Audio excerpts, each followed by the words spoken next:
The unbreakable fleet. Commander Vega Torres stood at the observation deck of the UES Indomitable, her eyes fixed on the vastness of space before her. The massive warship, Earth's pride and the flagship of the Terran Defense Fleet, cut through the void with silent determination. At nearly 2 kilometers long, the Indomitable represented humanity's answer to a universe they'd always assumed was hostile. Layers of titanium graphene composite armor, redundant systems throughout, and weapons arrays that could reduce a small moon to rubble. Commander, Lieutenant Chen's voice broke through her thoughts. The Galactic Cooperative Delegation will dock in 5 minutes. Torres nodded, straightening her midnight blue uniform, adorned only with the silver insignia of Earth's Unified Space Command. Prepare the honor guard. Let's give our first alien visitors a proper welcome. First contact had come 6 months ago, not with violence as humanity had feared for centuries, but with a simple message of greeting from a civilization calling itself the Galactic Cooperative. After millennia of silence, humanity had finally discovered they weren't alone. Today would mark the first face-to-face meeting between humans and representatives of this vast interstellar community. In the docking bay, Torres watched as the airlock cycled open. 3 beings emerged, clearly alien, yet with a recognizable humanoid structure. The lead figure stood nearly 2 meters tall with iridescent blue-green skin that seemed to shimmer under the lights. Large, almond-shaped eyes regarded Torres with unmistakable intelligence. Commander Torres, the alien spoke, its translator converting melodic tones into perfect English. I am Ambassador Thalax of the Galactic Cooperative. This is truly a historic moment for both our peoples. Torres bowed slightly. The honor is ours, Ambassador. Humanity has dreamed of this meeting for centuries. The initial tour proceeded smoothly. The aliens appeared impressed by the ship's size, the crew's discipline, and the advanced technology on display. But Torres noticed a subtle shift in their demeanor when they entered the Weapons Control Center. This is our primary combat information center, Lieutenant Chen explained, gesturing toward rows of targeting computers and tactical displays. The Indomitable carries multiple redundant targeting systems, allowing us to maintain combat effectiveness even if several systems are compromised. Ambassador Thalax's composure faltered slightly. How many such systems do you maintain? 12 independent networks, Chen replied proudly, each capable of operating autonomously if others are damaged or destroyed. The alien delegation exchanged concerned glances as they continued through missile bays, shield generators, and finally the antimatter reactor core. Their questions became more pointed, their manner increasingly reserved. In the engineering bay, Chief Engineer Rodriguez demonstrated the Indomitable's innovative damage control systems. The ship is divided into 26 independent compartments, she explained. Even with catastrophic damage to multiple sections, we can continue operations at near full capacity. Catastrophic damage. One of the alien delegates repeated, their translator struggling to maintain the alien's rising pitch. Your vessel is designed to continue functioning after impacts that would destroy any ship in the cooperative fleet. That's correct, Rodriguez nodded, missing the implications of the observation. The Indomitable can lose 60% of its systems and still fight effectively. Ambassador Thalax turned to Torres, its skin now pulsing with what she assumed were signs of distress. Commander, my delegation requests a private consultation before continuing. Torres granted them use of a conference room, where the aliens remained for nearly an hour. When they emerged, Thalax's demeanor had changed from diplomatic warmth to formal civility. Commander, the ambassador said, we must respectfully request an immediate conference with your planetary leadership. This inspection has revealed matters of urgent concern to the Cooperative Council. 2 days later, Torres found herself in Earth's Unified Command Center alongside the highest military and political officials of humanity. The room fell silent as Ambassador Thalax presented the Cooperative's findings on a large holographic display. Distinguished representatives of Earth, Thalax began, We entered these discussions with great hope for mutual cooperation. However, our analysis of your military capabilities has raised profound concerns. The hologram showed detailed comparisons between Earth vessels and standard cooperative warships. The differences were stark and unmistakable. Where cooperative vessels carry defensive shields and minimal weapons, your ships bristle with offensive capabilities. Thalax continued. Where our hulls provide basic protection, your vessels are wrapped in layers of advanced armor. Where our ships are designed to disengage when damaged, yours are built to continue fighting despite catastrophic injuries. Admiral Nguyen of the United Earth Fleet leaned forward. Ambassador, we designed our ships for survival in a hostile universe. For centuries, humanity believed itself alone against unknown threats. Indeed, Thalax replied. But the cooperative has maintained galactic peace for 5,000 years through strict limitations on military technology. Your standard patrol vessel, by our classifications, qualifies as a superweapon. A murmur rippled through the human officials. General Santos, head of the USC, spoke up. Are you asking us to disarm, Ambassador? The Cooperative Council is debating that very question, Thalax acknowledged. Some members believe Earth represents too significant a risk to join our community. Others see potential in your unique perspective, provided certain adjustments are made. Torres watched Earth's leaders absorb this unexpected development. They had anticipated cultural exchange and technology sharing agreements, not this fundamental challenge to humanity's approach to survival. We're not aggressors, Torres found herself saying. All eyes turned to her. Our ships are built this way because we've always prepared for the worst while hoping for the best. That's how humanity survived. One of the other aliens floated forward, its body a translucent sac containing visible organs and neural networks. Perhaps that is precisely the issue, Commander. You built for war because you expected it. We built for peace because we created it. The question now is whether those philosophies can coexist. 3 days after the tense meeting, Torres led a specialized team in analyzing cooperative technology and military doctrine. The results were illuminating and concerning in equal measure. Their ships are essentially diplomatic vessels with token defenses, Lieutenant Chen explained, pointing to technical schematics. Single-layer hulls, minimal compartmentalization, no redundant systems. That makes no sense, Torres argued.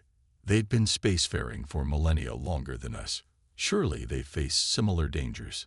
They evolved beyond warfare, Chen replied. Cooperative records show no major conflicts in over 3,000 years. Their entire philosophy centers on diplomacy and negotiation, not combat readiness. Chief Engineer Rodriguez gestured toward another display. Their shield technology is impressive, but one good hit would collapse their whole system. No backups, no fail-safes, and their weapons are designed to disable, not destroy. Torres circled the holographic models, considering the cultural gulf that separated Earth from the cooperative. What humans saw as prudent defense, the cooperative viewed as excessive aggression. What the cooperative prized as peaceful coexistence seemed like dangerous naivety to human eyes. Admiral Nguyen wants you at the diplomatic summit tomorrow, Chen informed her. The Cooperative Council has reached a decision regarding Earth's status. The next morning, the diplomatic center orbiting Earth hosted representatives from 43 alien species alongside humanity's leaders. The tension in the chamber was palpable as High Counselor Mexar of the Cooperative took the podium. After thorough deliberation, the Cooperative has reached a consensus, the insectoid alien announced. While we value Earth's potential contributions to our community, we cannot permit such destabilizing military technology within our sphere. Earth must significantly reduce its defensive capabilities as a precondition for membership. Admiral Nguyen rose, her expression resolute. With respect, Counselor, we have only just found our place among the stars. You're asking us to surrender our only means of protection in a universe filled with unknown threats. Your warships are not defensive tools, countered another cooperative representative. They are apocalypse machines designed to inflict maximum destruction while sustaining grievous damage. No peaceful civilization needs such capabilities. To you, perhaps, Nguyen replied. To us, they represent survival. Humanity has faced extinction many times in our history. We build to endure. The debate grew heated, with cooperative members speaking over each other. Some advocated for Earth's immediate isolation. Others suggested technological compromises, while a few rare voices urged patience and understanding. Torres watched the diplomatic breakdown with growing concern. Neither side could fully comprehend the other's perspective, shaped by vastly different evolutionary and historical experiences. Suddenly, every communication device in the chamber activated simultaneously. Screens flashed with emergency broadcast signals as panicked voices spoke in dozens of languages. Under attack. Unknown vessels. Defenses failing. Send help immediately. The chamber fell silent as video feeds appeared on the main display. They showed massive crystalline ships with pulsing crimson cores cutting through a cooperative defense fleet as if they were made of paper. One by one, the elegant alien vessels exploded or drifted disabled. High Counselor Mexar stared at the screen, mandibles clicking in distress. That's the Orion outpost, he whispered. 3 billion sentients. Admiral Nguyen looked at Torres, then back at the cooperative leadership. Perhaps, she said quietly, our discussion about Earth's ships being too powerful has just become irrelevant. As the screens displayed more cooperative vessels falling to the mysterious attackers, Torres felt a grim certainty settle over her. The Indomitable and ships like it had been built for precisely this kind of moment, when survival depended not on diplomatic niceties, but on the ability to stand and fight when everything else failed.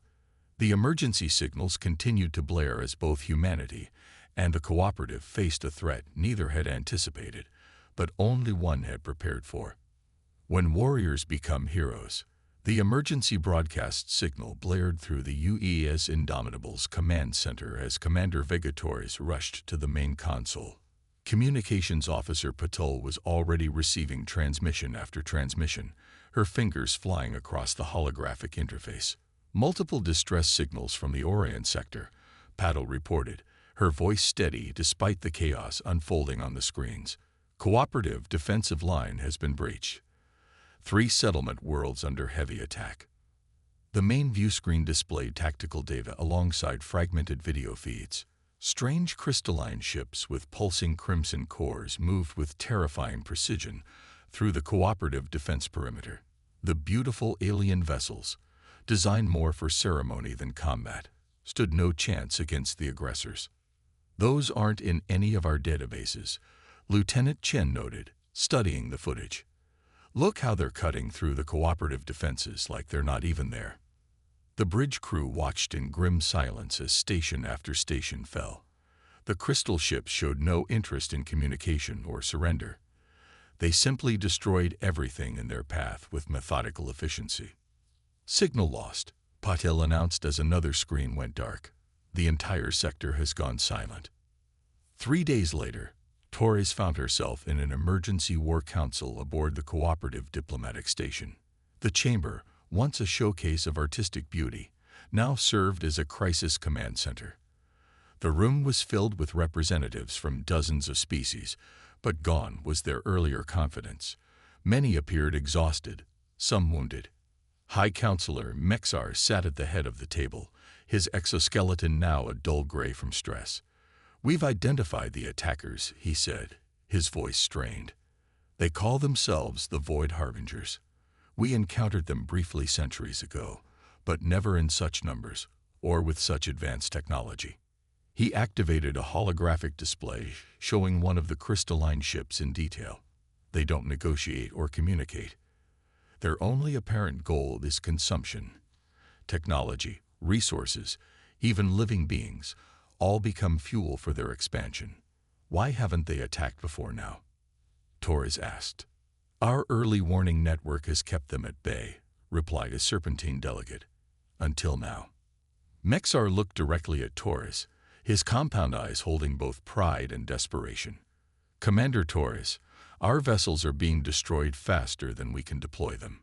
The Harbingers have adapted to our defensive strategies, rendering them useless.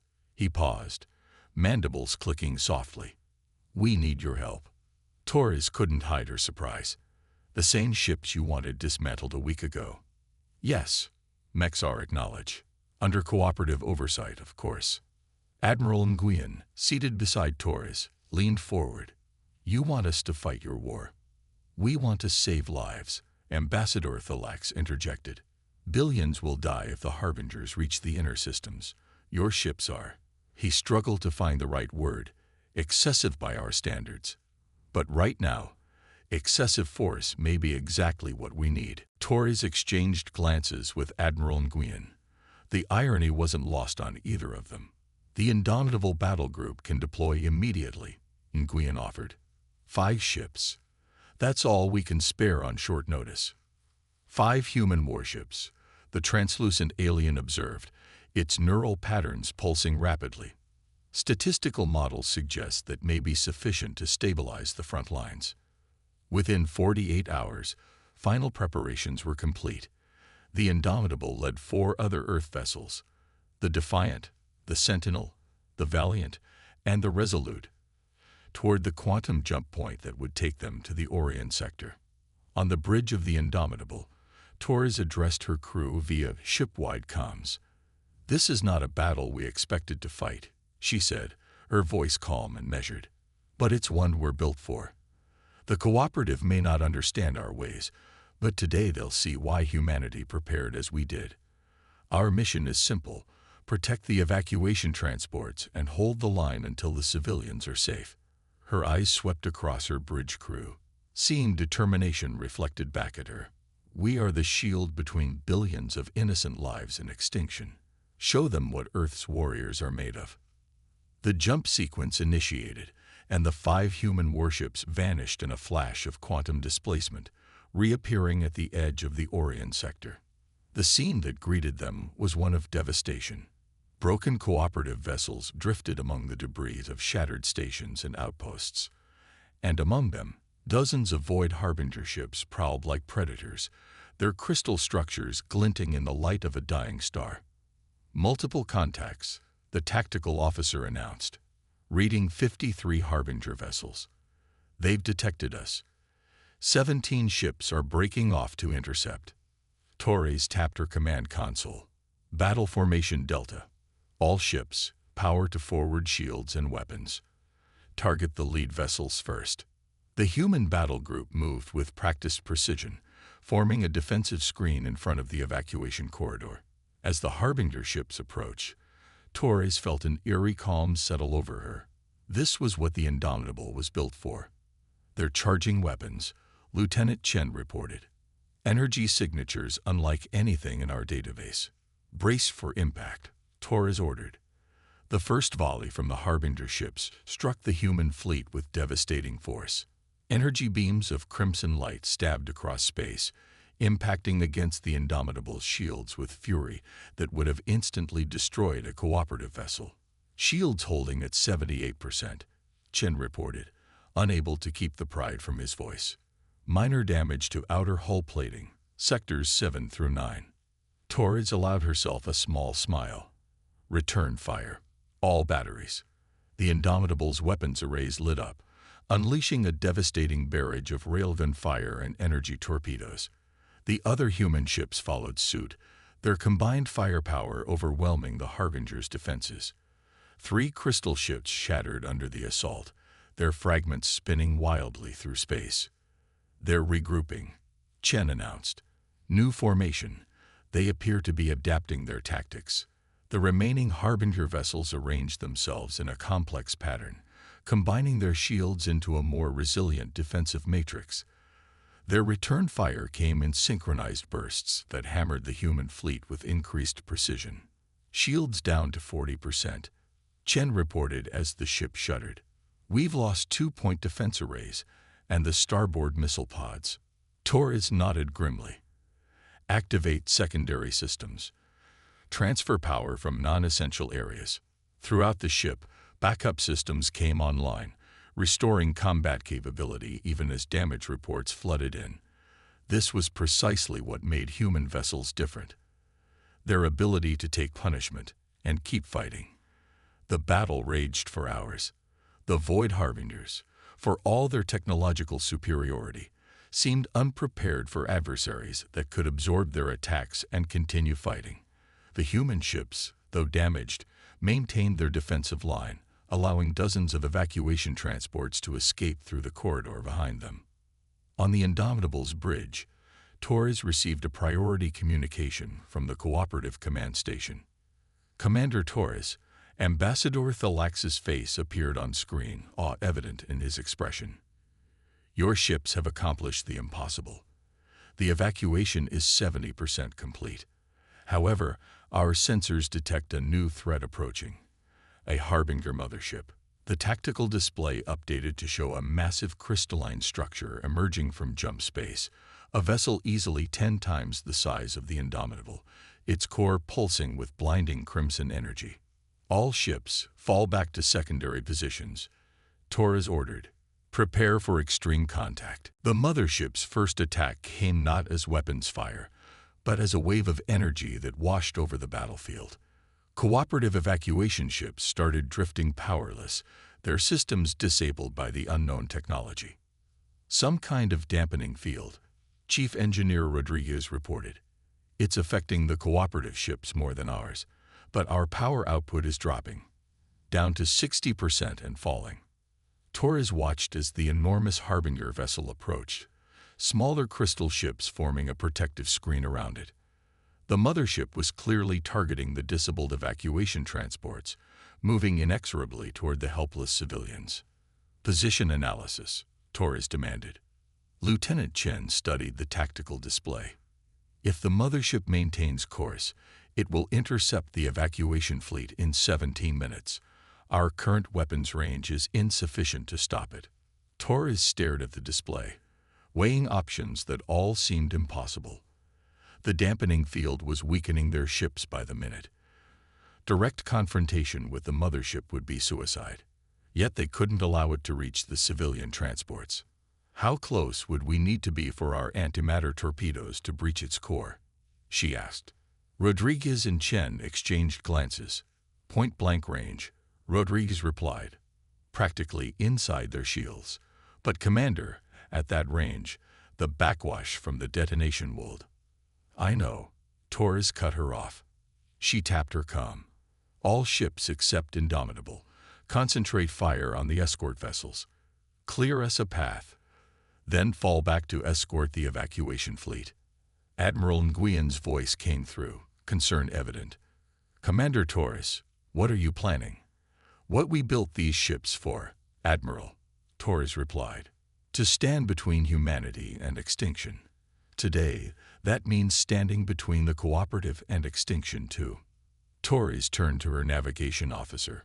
Plot a direct course for the mothership's core. Maximum thrust on my mark. The bridge fell silent as the crew realized what their commander intended. It was Chief Engineer Rodriguez who spoke first.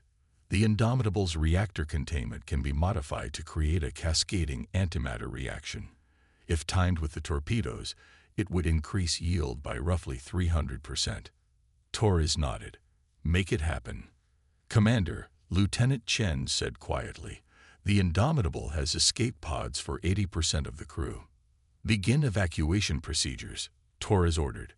All non-essential personnel to escape pods. Skeleton crew only for final approach.